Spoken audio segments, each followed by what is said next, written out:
So our agenda for today is first we're going to talk about the tasks that we've been provided with, and then we're going to give you some definitions of moral injury and PTSD. We're going to address the policies that we're going to be creating across the deployment cycle, along with some exceptions and challenges to these policies. We're going to tell you how we plan to evaluate the success of our model, and then give you some risks and benefits to choosing our selection. And then we're going to take our model and superimpose it on the Vietnam War in order to give you a simulation of what our model might look like in a similar theater. So the task that we've been presented with today is we are competing in a theater with higher than normal rates of PTSD. The enemy uses tactics such as terrorism, not taking prisoners of war, and not surrendering. These are violations of the laws of armed conflict. We know that because of this, there will be a temptation for our platoon to also violate the laws of armed conflict. These are in place not only to protect civilians, but to protect our troops from morally injurious and dehumanizing behavior, which can lead to the effects of PTSD. So our overall task is to mitigate moral injury and the effects of PTSD in our test unit, which is a platoon with JOs and NCOs. We'll be doing this across the deployment cycle through multiple implemented policies. Our team has studied multiple medical and psychological journals, as well as the testimonies of psychologists about moral injury. Our team has defined moral injury as a lasting response to extremity that transgresses core beliefs. We have derived this definition especially from the works of Dr. Brett Litz from Boston University, as well as Dr. Jonathan Shea, who wrote Achilles in Vietnam. There are three types of moral injury. The first is acts of perpetration. Acts of perpetration would be an act that a soldier would never think that the soldier could do. An example of this could be Jonathan Shea's berserk state. Jonathan Shea's berserk state is when a soldier goes into a godlike or animalistic rage in which he loses sensitivity to fear as well as injury. Next, the second type of moral injury is acts that result in disillusionment. Acts that result in disillusionment is when a soldier feels betrayed by leadership. An example of this could be Jonathan Shea's betrayal of what's right, or when a soldier is sent into a combat situation which he believes that the leadership does not have the technical expertise to send him, or would not put himself in that shoes. And finally, we have acts of failure. An act of failure could be survivor's guilt, or when a soldier fails to save whether it be a civilian or a comrade. Now, we have moral repair mitigation techniques that are going to be used throughout our study, and these include seeking community forgiveness, atonement, and shared testimony. Our team recognizes that PTSD and moral injury are connected yet different. PTSD cannot occur without moral injury. However, moral injury can occur without PTSD. In this way, PTSD is a symptom of moral injury. The medical definition of PTSD is when the person experienced, witnessed, or was confronted with an event of actual threatened death, serious injury, or threatening the physical integrity of a person. This person, if they have PTSD, would suffer characteristic symptoms. These characteristic symptoms include reliving the event that caused PTSD, experiencing it in dreams, or reacting to psychological or physiological cues. There are three types of PTSD. The first is acute. Acute occurs within 3 months of the event. The second is chronic. Chronic occurs directly after the event and lasts longer than 3 months. The third is delayed onset PTSD. Delayed onset PTSD occurs after 3 months that the event begins. Delayed onset PTSD is very important to our study. And so now that we've talked about moral injury and its connection to PTSD, we're going to talk about the policies that we want to implement across the deployment cycle to combat or mitigate moral injury. And now, our deployment cycle is a modification of the traditional deployment cycle. We've broken it down into 4 phases, starting with the first phase of pre-deployment, which is our 6-month training period before we deploy in theater. The second phase is deployment. This is when we're in theater combating the enemy. Our third phase of redeployment will be a 2-week stand-down period before we return the platoon to the United States. And finally, our fourth phase is post-deployment, when we've completely taken our unit back to the United States. So there are some practices that we're going to have across all 4 phases of the deployment cycle, and that's starting with the unit advisor. We will be attaching a unit advisor to our platoon, and this person is a trained military psychologist. We're going to mark as a medic, so they have certain protections under the Geneva Convention. Their primary role, especially in the deployment phase of our cycle, will be to act as a on-scene counselor for our soldiers immediately following traumatic events. Second, we are going to establish a cyclic veteran program, and so this is going to create an opportunity for our soldiers to talk to veterans from the same conflict and provide another outlet for shared testimony for our soldiers. Third, we want to create a shared identity within our unit, that we are a fighting force that follows the laws of armed conflict. And this is best exemplified through the works of Dr. Shannon French of the Naval Academy, who shared a story from Vietnam where a young Marine officer came across an enlisted Marine with the barrel of his rifle pointed at the head of a Vietnamese woman. The young Marine officer simply looked at his subordinate and said, "Marines don't do that." And this strong identity that is formed around a warrior ethos of the Marine Corps and the core values of that service snapped that Marine out of his fit of rage, and he returned to his unit without committing any acts that could result in moral injury. We want to maximize the amount of people in our platoon that actually can step up like this young Marine officer did and say that and bring their soldiers back to reality. And finally, we want to be building resilience throughout all 4 phases of the cycle. Now, resilience is defined by the capacity to sustain and recover from mental, psychological, and physical injuries. And it's our responsibility to do this as we are putting our soldiers into harm's way where they may be exposed to these kinds of things. So the first phase of our deployment cycle is the pre-deployment phase, where we will implement a 6-month training program where we will emphasize the laws of armed conflict and the Geneva Conventions. And the reason why we want our platoon members to be competent in the laws of armed conflict is so they recognize violations not only in themselves but also in their fellow platoon members. And this is to help prevent the moral injury. We've also heard from soldiers there's 5 stages of killing, and we want to prepare them for that. The first is concern, where they're concerned about whether they'll actually be able to commit the kill. The next is the kill. The third is exhilaration. It's a sense of pride, adrenaline's going, and they've been able to protect not only themselves but also their platoon members, so they feel very prideful about that. And they could feel remorse, not only for committing the kill but also for feeling that sense of pride. And lastly, reconciliation is what we hope to establish through our program. Next, we have simulations. We practice simulations at the Coast Guard Academy of breaking error chains on our bridges. And the point is to recognize errors as soon as they happen before they compound into larger mishaps. And we would like to establish that in our program. And lastly, procedures for redeployment. We want to show we'll have transparency between the soldiers and what our plan is for redeployment, which is a 2-week stand down after deployment, which we'll get into later. And then we'll establish identity and unit cohesion through bonding activities.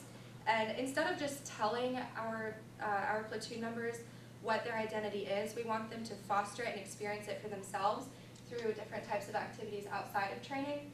And we will also establish a cyclic veteran program where we'll take vets that have already been in combat and assign them to our platoon members going into combat as mentors, and we'll continue that practice throughout the training cycle, throughout the deployment cycle. So now moving to the second phase of our cycle, we are now in theater and combating the enemy in the deployment cycle. And we're starting with the unit advisor. Now in the theater, this person is looking for dehumanizing behaviors that could ultimately compound into Shay's berserk state. So stealing souvenirs or portraying the enemy as anything less as human, this person is there to either correct those behaviors or at least make it aware to leadership so we can mitigate any moral injury. And also, as I stated earlier, this person is an on-scene counselor following traumatic events, and they have full confidentiality regarding those talks that they have with the soldiers. Second, we're going to be emphasizing command responsibility. We're going to be emphasizing a consistent and active command presence. And so this is to foster a bond of trust between the platoon leader and their soldiers, ultimately mitigating disillusionment. Second, we're holding the platoon leader strictly accountable for LOAC violations that happen in theater. This is to hopefully emphasize to the platoon leader to set the example for the soldiers of how we're going to behave in combat, as well as police their soldiers when they see any types of actions that could ultimately lead to moral injury. Our third bullet, emphasis on sleep. We understand that in a combat zone, it's incredibly difficult to get the sleep that somebody needs, but that doesn't mean that we can't emphasize getting as much as possible. And this is to ultimately build resilience in the person's mental, psychological, and physical well-being. And finally, our last bullet of stewardship is the overall theme of command responsibility. And this is the fact that a platoon leader will be putting their soldiers in harm's way. And they need to do the things that will properly give them the care that they need so to make sure that they are building resilience and that they're recovering from any types of moral injuries. Our last bullet is, while our soldiers are in theater, we'll be providing safe talk trainings for families back home. Basically, safe talk is a way for families to gain the capability to talk about certain feelings such as depression and anxiety. It also connects them to a network of resources that they can ultimately send their soldiers to if needed. The next phase of the deployment cycle that we're going to talk about is the redeployment stage. So for us, this is going to be the 2-week period of demilitarization once we pull the soldiers out of theater. During this time, it is important to note that it is mandatory. So in the past, there's been ways for soldiers to get around the demilitarization period by giving certain answers to doctors and things like that, and that will not be the case. These 2 weeks are set aside. There'll be transparency in regards to what the procedures are going to be.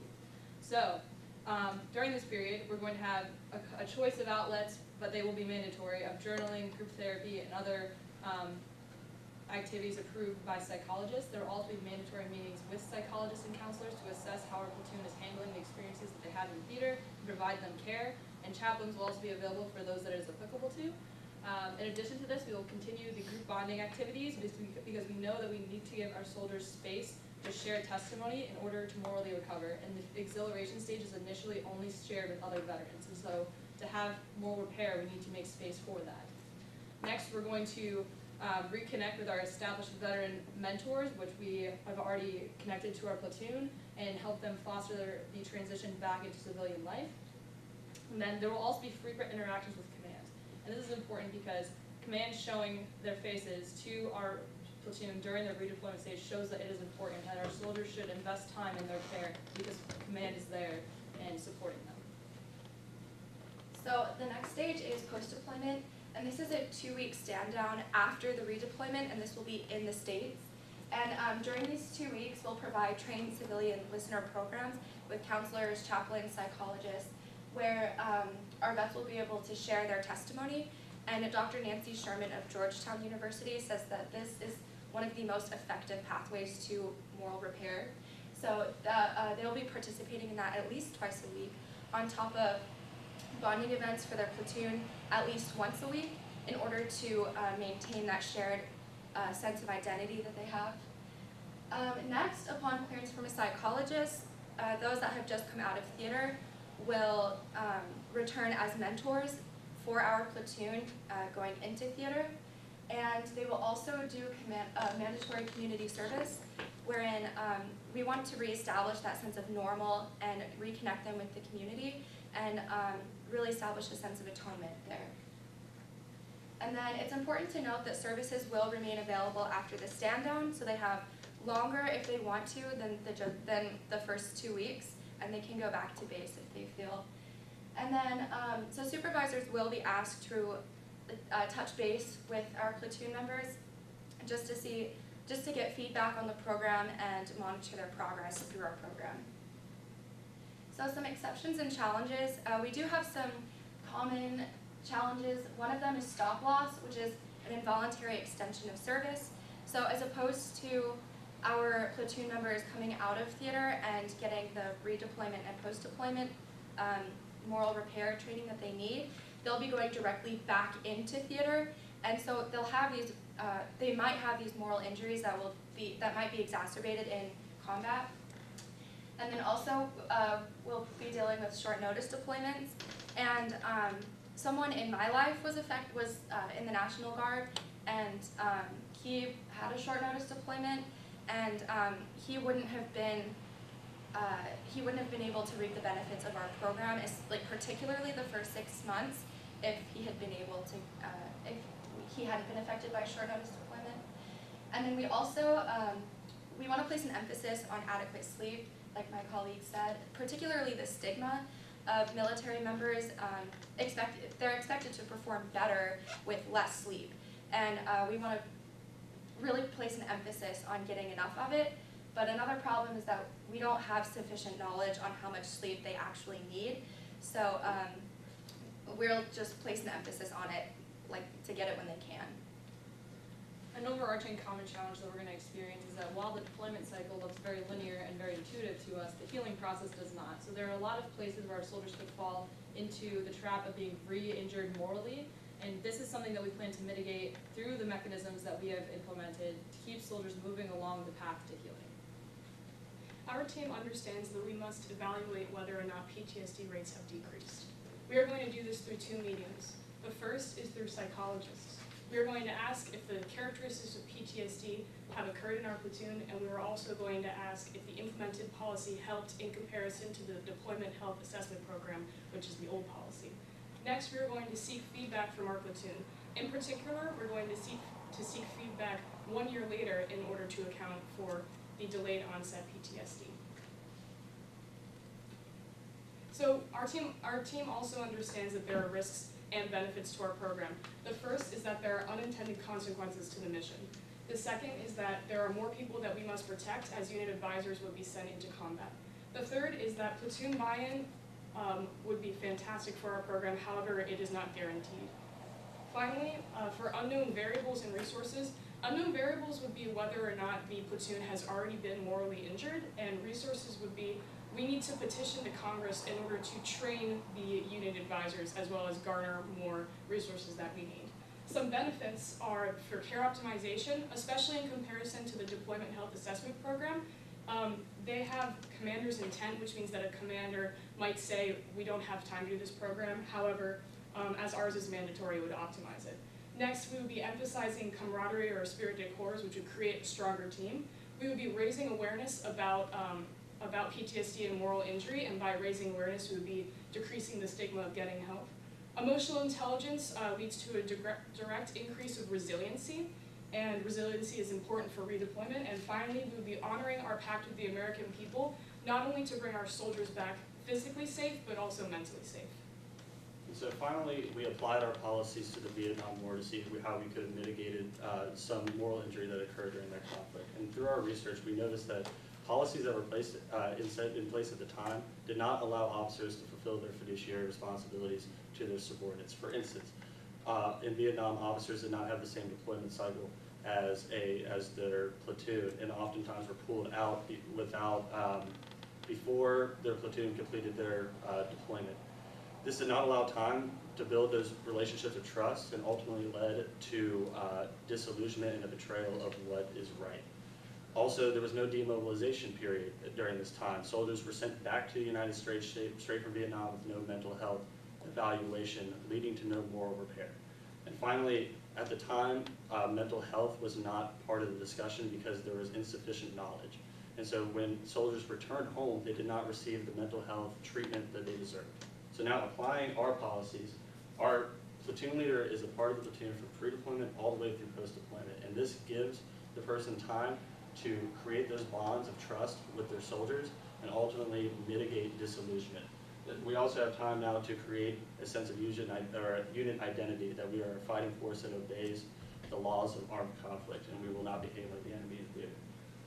Moving into the deployment cycle, where the attached unit advisor is looking for those dehumanizing behaviors that may transgress into moral injury, and they're also acting as an on-scene counselor. So in Vietnam, if a soldier had seen their friends killed or fall into a booby trap, they would have somebody to go to talk to. And safe talk trainings would have given families the ability to talk about some of those traumatic events as well. Moving into the redeployment phase, we now have an opportunity to wind down before returning to the U.S. and have an opportunity to share testimony with our fellow veterans. We're not going home alone.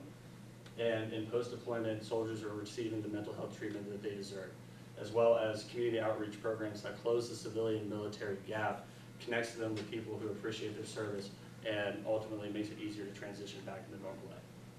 So we've addressed policies to mitigate perpetration, failure, and disillusionment across the deployment cycle. We've given you exceptions and challenges to this model, as well as risks and benefits. We've applied it to Vietnam, and the important thing we want to leave you with today is the idea of stewardship, which is that we are subjecting our soldiers to potentially morally injurious events, which means we have the responsibility to provide them care to recover and sustain from those moral injuries.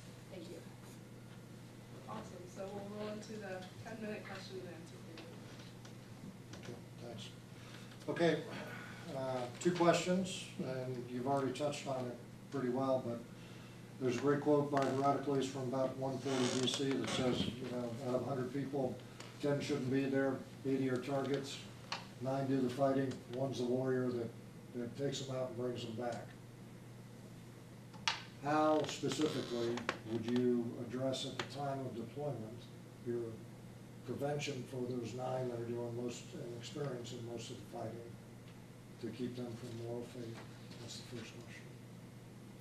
So this kind of goes back to our constant leadership and having the officer there who's building those bonds and creating that trust between the unit. They're no longer almost playing favorites in certain ways. We saw that through research where officers sometimes would send certain units out to the front line compared to others. And so this person is also not putting, I guess, receiving less opportunity to receive moral injury than the rest of their unit. This creation of unit identity that we're trying to create, which is built on that trust as well as a pact with the ethos and core values of our service, means that this platoon is in it together, and we're all trying to fight, I guess, for each other, and we're going to do the things necessary to achieve that. Okay, and I'm assuming when you say officer, you mean officer, staff non-commissioned officer, Yes. and non-commissioned officer, Yes. all together. The leadership team. Absolutely. Yeah, okay. Yes, sir. Second question, I'm really pleased you addressed sleep and sleep management, because I agree with you. So how specifically are you going to manage the sleep of individuals and your unit in combat? What are the specific things that you would do or have to do to make sure they got sleep? So one of the things that we talked about was like the forward platoon, or the one that's on the front, probably is the least amount of sleep because they're engaged in the most amount of combat. So in conjunction with your former question that one platoon or one member's platoon receiving more combat time, that I think would help having like a very evened out and fair rotation.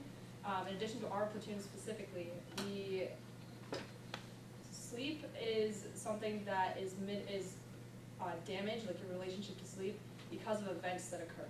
So if you have morally injurious acts and you're reliving it through PTSD injuries, it becomes very difficult to sleep. So there's a preventative approach to this of trying to prevent morally injurious acts and having the unit advisor be able to speak to them, counsel them through different difficult activities, and then also the relationship to the mission, as far as like the hours are rough in combat, but ensuring during the pre-deployment phase as well as in the post-deployment that there's emphasis put on sleep as far as like time that's structured for it, but it's very difficult to force people to sleep.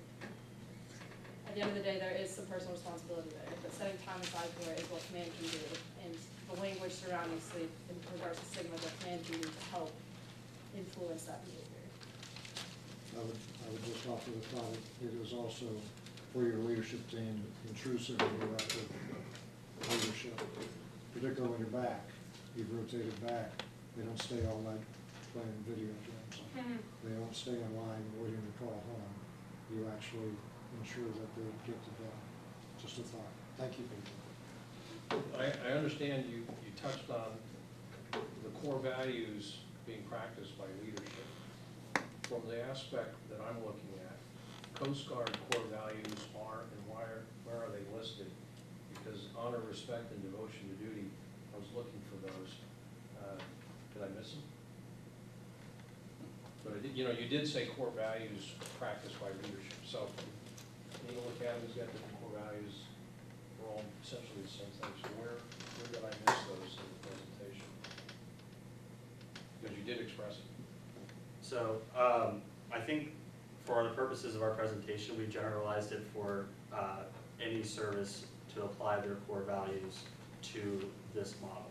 But our service's core values of honor, respect, devotion to duty can also play into this model as well, because having honor and that certain type of fidelity in combat,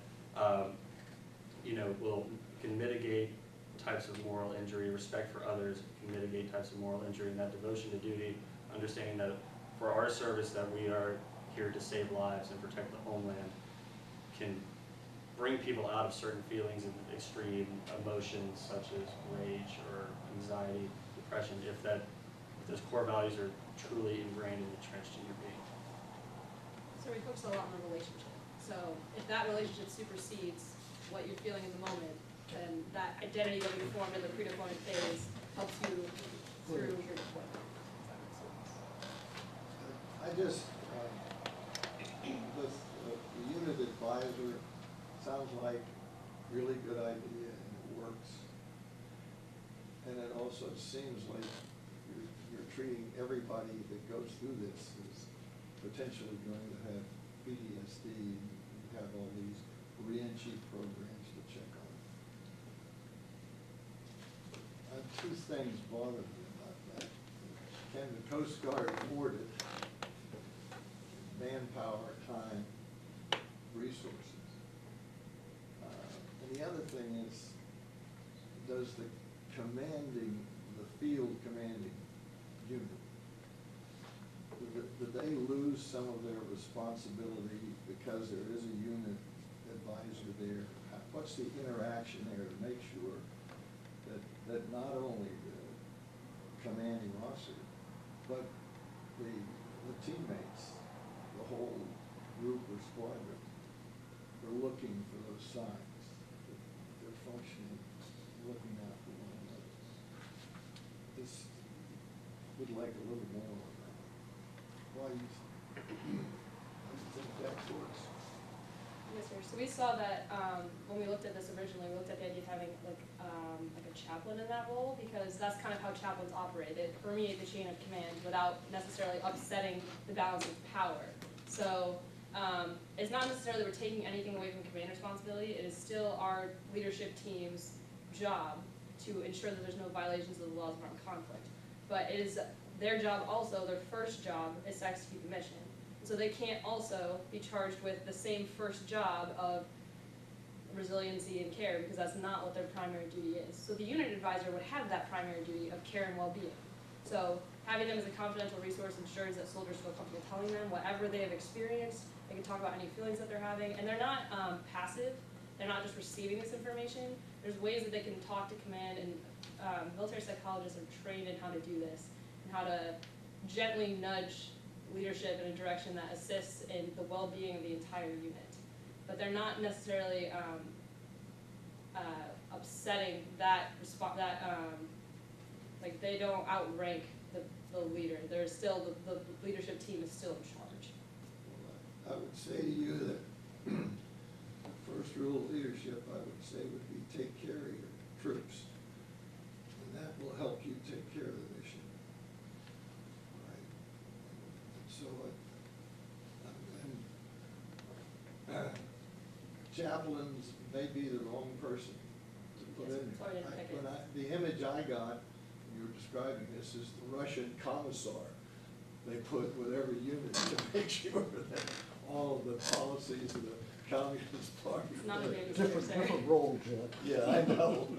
It's an advisor, not a babysitter. I don't know how much time there is, but just briefly, how do you measure this? I mean, you're going through and doing all these things. How do you know, I mean, you can get to the end of it, we got no PTSD, but how about in process?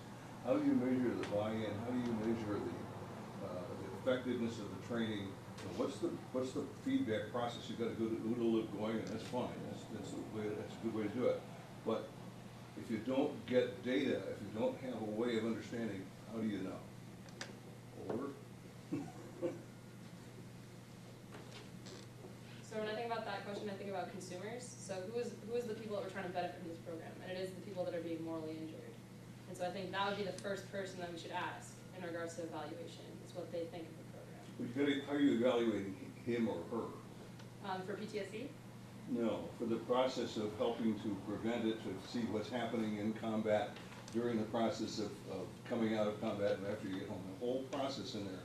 You have different goals in there. How do you know, how do you measure how you're doing on those and keep it up, particularly in climate phase? I'd like to make one comment. comment, leverage your comment about. It's that your role as a leader is just what the Admiral was pointing to. You're the enabler, you're the first line, you're the evaluator, you're gonna be the chaplain, the triage, psychological triage, nurse, you and your leadership team, all of that up front. If you know your people, then you're gonna know as they start to go down that slide, and you are the first one that can step in. And then if it's beyond your scope or time allowing, you're gonna call in all these that's really, I think, it's all these other assets and resources in time allows. And it's great point. I apologize, but that's going to be the end of the questions. Thank you. Well done. Well done. Well done.